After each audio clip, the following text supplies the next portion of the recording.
In 2018, Vitamix recalled over 100,000 blenders after containers separated from blade bases, lacerating owners' hands. Customers applied the repair kit and kept blending. 6 years later, those same repaired parts were declared unsafe again, folded into an expanded recall of 570,000 units. Vitamix's fix was a $3 plastic shroud. No refunds, no replacements. So how does a $700 blender end up failing the same owners twice? Vitamix's Ascent and Venturist blenders entered the market not as everyday appliances, but as status symbols for the kitchen. The price tag alone set expectations. Base models ranged from $549.95 to $749.95, with bundled packages climbing near $990. Retailers like Costco, Target, Williams-Sonoma, Crate & Barrel, and Amazon all stocked these models, reinforcing the sense that this was a serious, long-term investment, a tool for home cooks who wanted professional-grade results and trusted the product to last for years. The branding left little room for doubt. Vitamix promoted these machines as commercial grade, built to withstand daily use and backed by a decade-long warranty. The message was clear. This wasn't a disposable gadget, but a durable fixture, engineered to outlast trends and cheap alternatives. Marketing materials highlighted features like self-detect technology and robust construction, promising not just power, but safety and reliability. For many buyers, the high price was justified by the belief that they were buying peace of mind, an appliance that could be counted on with the support of a company that stood behind its product. That's the promise consumers bought into, and it's the standard by which every remedy and recall would be measured. On August 9, 2018, a formal recall notice was issued for more than 100,000 Vitamix blending containers and blade bases. The warning came from the U.S. Consumer Product Safety Commission after 11 reported laceration injuries. The defect was plain. The clear container could separate from the black blade base during use, suddenly exposing spinning steel blades. The risk was immediate and physical. A hand reaching in, a blade still whirring, and nothing between the user and a deep cut. Vitamix responded with a repair kit, not a replacement.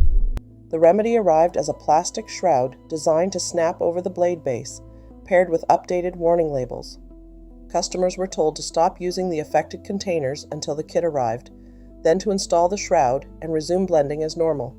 There was no refund, no new container, only the assurance that this retrofit would restore safety. Regulators described the hazard in clear terms. Separation of the container from the base posed a laceration risk. Vitamix's communications emphasized their commitment to safety, referencing more than 130 internal test procedures and stating that the company learns a great deal from the experiences of thousands of owners. Yet, there was no public acknowledgement that the 2018 fix might not be permanent. The official paperwork closed with instructions for owners to register for the kit and continue using their blenders, an institution managing a defect rather than a premium brand living up to its promise.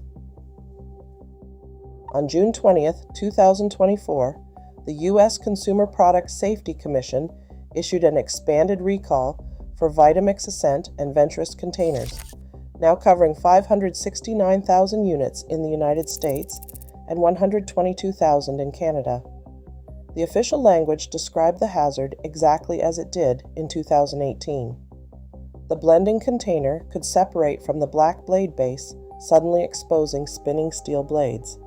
But this time, the recall swept back in the same 105,000 units that had already been addressed in 2018. Owners who had followed every instruction, installed the original repair kit, and resumed blending as directed were now told. Those same parts were unsafe again. Regulators served as record keepers, confirming that the defect was not new, but persistent. The expanded recall did not bring a redesigned container or a fundamentally different solution.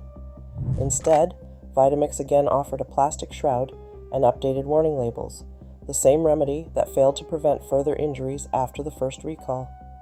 The company's public statements leaned on the claim of 130-plus internal test procedures, and a willingness to learn a great deal from customer experience. Yet, there was no explicit acknowledgement that the 2018 fix had not solved the problem. The recurrence of the same failure on a larger scale raised a sharp question. How could a premium brand allow a known defect to cycle back into the homes of customers who had already trusted its remedy? 27 laceration injuries have now been linked to the Ascent and Venturist blenders, a number that stands as more than a statistic. Each report traces back to contact with exposed blades, an outcome that should never arise from a household appliance, especially one marketed for safety and reliability. The affected models are clearly named: A2300, A2500, A3300, A3500, and Venturist V1200. Owners of these machines, especially those using the 8-ounce or 20-ounce containers, are within the risk group. The pattern is direct. The container can separate from the blade base, leaving nothing between a user's hand and spinning steel. For current owners, the recall is not an abstract warning. It is a concrete alert to check the model and take action. The hazard is specific, the injuries are real, and the exposure is ongoing until a remedy is in place. The scale of the recall traces directly to how long and widely these containers and blade bases remained available. From April 2017 through May 2024, the affected parts moved through the market in multiple forms, sold individually as accessories, bundled with full blenders, and included in special sets offered by major retailers. Whether a customer picked up a standalone container at a department store, ordered a family pack online, or received a bundled system at a warehouse club, the same design risk traveled with each unit. This long sales window, spanning more than 7 years, meant that new owners were still acquiring the same potentially defective parts, even as earlier buyers were applying the original repair kits. Retailers like Costco, Target, Williams-Sonoma, and Amazon acted as distribution engines, moving these products into homes across North America. The breadth of this reach helps explain how the recall population ballooned to nearly 700,000 units. It was not a short-lived batch or a single shipment, but a persistent presence on shelves and websites, multiplying the number of households exposed to the defect. The official remedy for the expanded Vitamix recall is a free plastic shroud, shipped to owners with a set of new warning labels. This shroud, estimated to cost about $3 to produce, snaps over the existing blade base to cover the exposed blades. There are no refunds, no replacement blenders, and no redesigned containers, just this retrofit part and a set of instructions. Vitamix describes the approach as a safety-first action, citing more than 130 internal test procedures and a commitment to learning from customer experience. Yet the company has not acknowledged that the same style of shroud sent out in 2018 failed to prevent further injuries. For owners who followed every recall instruction, installed the original kit, and resumed use as directed, the message in 2024 is blunt. Those repaired parts are now considered unsafe again, and the only solution remains a small, low-cost plastic cover. Some Vitamix owners did everything right. They registered their blenders, waited for the 2018 repair kit, installed the plastic shroud, and trusted the company's assurance that their machines were safe to use again. 6 years later, those same customers received another recall notice, this time stating that their repaired containers were once again considered unsafe. The fix they had relied on was now invalidated. Complaints began to surface in online forums and consumer reports. People who had followed every instruction found themselves back at square one, caught in a cycle of recall and remedy that never truly resolved the underlying risk. The company continued to reference its 130-plus internal test procedures and to say it learns a great deal from customer experience, but there was still no admission that the earlier fix had failed.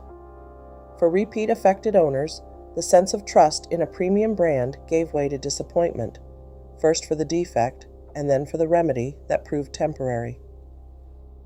Vitamix's response stands on a foundation of internal confidence.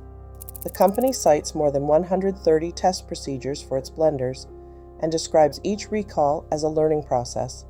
It claims insight arrives only after thousands of customers use the product in real kitchens. Yet, through all official statements, there is a silence on one point. There is no admission that the 2018 repair failed to prevent further injuries. The public language projects rigor and responsiveness, but never addresses why a fix judged safe 6 years ago was later deemed inadequate for the very same owners. This gap between the self-portrait of engineering thoroughness and the record of a repeated, unresolved defect leaves a deeper question.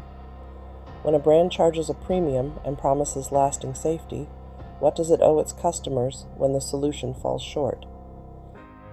Today, owners who followed Vitamix's 2018 fix are told those same repaired parts are unsafe again. Despite more than 130 internal test procedures, the company never acknowledged that its remedy had failed. When premium promises break twice, accountability is not found in a plastic shroud. The real test is still ahead.